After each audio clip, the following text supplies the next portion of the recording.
Alors, Valentine Gobi, je dirais que c'est un des écrivains ou des écrivaines les plus prometteuses de sa génération. Je trouve qu'elle a une manière de creuser au plus profond de la psychologie des êtres qui est absolument remarquable.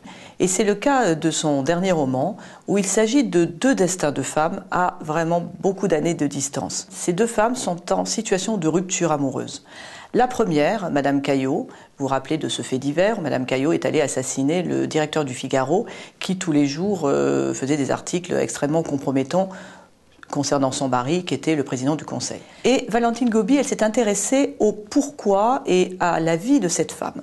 Cette femme est en pleine rupture, elle adore son mari et Valentine Gobi imagine que son mari est en train de la laisser.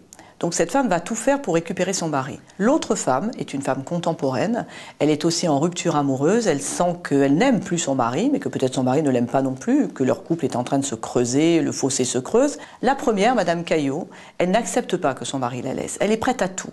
Elle est prête à devenir une prostituée pour lui, elle est prête à faire une sorte de grève de la faim, elle essaye de le culpabiliser, elle va tout faire pour essayer de garder cet homme parce qu'elle se dit que c'est l'homme de sa vie et ne peut pas admettre cette rupture.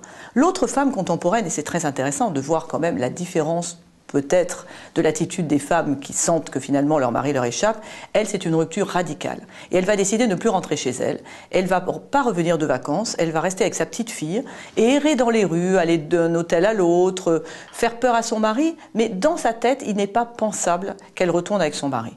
Donc finalement, c'est une façon de voir les ruptures, la fin d'une histoire, la fin d'un amour, avec des années de distance, avec finalement une éducation très différente, mais peut-être avec la même violence.